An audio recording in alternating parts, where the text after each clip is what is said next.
Hi friends, मैं हूं सरीफुल और आप देखते हैं सरीफुल मिर्जा यूट्यूब चैनल। एक कहावत है कि अगर आप घर पर सांप पालेंगे, उसको जितना भी दूध क्यों ना पिलाए, अगर उसको एक दिन चांस मिले वो आपको काटेंगे ही काटेंगे। इसी तरह की एक कहानी हुई है हमारे अरविंदा चक्रवर्ती के साथ। तो क्या हुआ, तो ये जानने के लिए इस वीडियो को पूरा इंटरनेट देखते रहिएगा और वीडियो पसंद आने पर वीडियो को लाइक कीजिए, कमेंट कीजिए और अपने दोस्तों के साथ शेयर कीजिए। और अगर आप मेरे चैनल पर नए हैं तो चैनल को सब्सक्राइब कर लीजिए और साथ साथ बेल आइकन को प्रेस कर लीजिए ताकि जब भी मैं कोई नया वीडियो अपलोड करूं उसका नोटिफिकेशन आपको मिलती रहे। तो दोस्तों, आप सभी का स्वागत करते हुए आज के वीडियो हम शुरू करते हैं। तो दोस्तों, पहले मैंने जो सब बताया कि अगर आप सांप पालेंगे तो आप अगर उसको किसी दिन अगर चांस मिले तो आपको किसी न किसी तरह से वो काटेंगे। इसी तरह जैसे आप जानते हैं कि कुछ दिनों से बहुत ज्यादा वायरल हो रहे हैं हमारे रेणु मंडल, और उसको वायरल करने के पीछे सिर्फ और सिर्फ अरविंद चक्रवर्ती का ही मेन रोल है। और उसी अरविंद चक्रवर्ती को आज रेणु मंडल ने बना दिया नौकर। जी हाँ दोस्तों, उसको नौकर बना दिया। और ये वीडियो भी आजकल बहुत ज्यादा वायरल हो रहे हैं कि रेणु जी ने बोला कि अरविंद चक्रवर्ती एक भगवान का नौकर है। तो दोस्तों, ये जो बोले हैं रेणु जी कि अरविंद चक्रवर्ती एक नौकर है, भगवान का नौकर है, तो ये एक्चुअली एक इंटरव्यू पर बोले थे। तो रेणु जी का एक इंटरव्यू ले रहे थे, उस समय उनसे कुछ सवाल पूछे थे और उसी टाइम पर रेणु जी ने बोले थे कि अरविंद चक्रवर्ती एक भगवान का एक नौकर है। और रेणु जी जो आज इस पोजीशन पर आए हुए तो उसके खुद के बल बट्टू से आए हैं, उसके खुद की काबिलियत से आए हुए। इस पर अरविंद चक्रवर्ती का कोई भी रोल नहीं है। तो आपको हम जो उसका वो इंटरव्यू है उसका उस झलक आपको हम दिखाएंगे। আমার তো কোনো ফোন নেই, ওদের কাছে পাড়ার ছেলে অতীন্দ্র রয়েছে, তপন রয়েছে। হ্যাঁ, আমার কোনো ফোন নেই।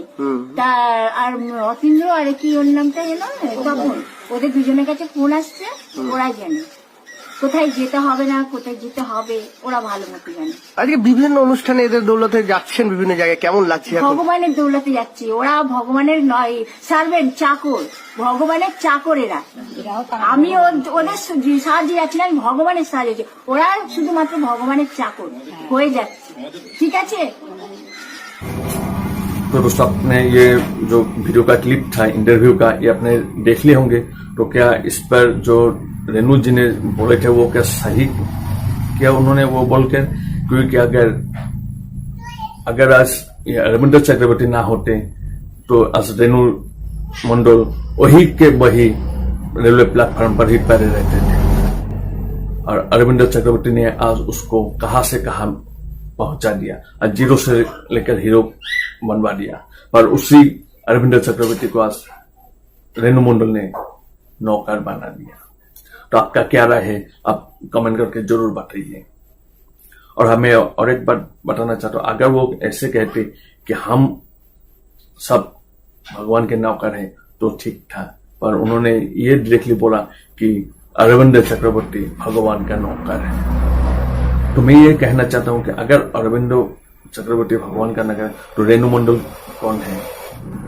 जैसे आप लोग सभी जानते हैं कि उसका जो बेटी थे वो शादी के बाद किसी भी दिन उनकी माँ की खबर लेने नहीं आए थे, न ही उनके हालचाल पूछने आए थे। कभी उनका कुछ अता पता भी नहीं था। और ऐसे भी उनके बेटे ने कहा कि वो उसके माँ कहाँ पर रहती थी उसको कुछ पता भी नहीं था, जिससे कारण वो अपनी माँ का हालचाल पूछने नहीं आ पाए थे। और वो खुद का कुछ प्रॉब्लम के वजह से भी वो नहीं आ पाए थे। पर आज जो रेणु जी इतने बड़े सेलिब्रिटी बन गए तो अचानक आकर पहुंच गई है। और उसकी माँ का कहना है कि उसकी बेटी हर महीने 500 या 300 ऐसे करके पैसे भेजते थे, उसके फ्रेंड के हाथ पर भी भेजते थे या अकाउंट पर दे देते थे।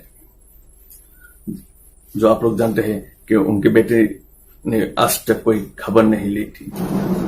और आज ये अचानक एक नया कहानी शुरू हो गई कि उसकी बेटी उसे हर महीने 300 या 500 रुपया करके देते थे। तो ये भी बातें एक इंटरव्यू पर, उसी इंटरव्यू पर बोले थे, तो उसका भी एक झलक आपको हम दिखा रहे हैं। মেয়ে তো আমাকে দেখতো হ্যাঁ দেখতো মেয়ে দেখতো না, মেয়ে ওখানে টাকা পাঠাতো ওই ইয়ের হাতে, সাগরিকাকে পাঠাতো, সাগরিকা আমাকে দিয়েছে। কত টাকা পাঠাতো? কখনো 500 টাকা, 500 এরকম করেই টাকা পাঠাতো যখন তাহলে দিয়েছে। তো তার সমস্ত যত্ন হয়েছে, দিয়েছে তো, অস্বীকার করার কথা না এটা। না তাহলে তাহলে তোমার চলতো কি করে ওই 500 টাকায়? না আর যে 300 টাকা কত দিত, 300 কত টাকা, তাহলে মাসির মারফতে মাসি জানি।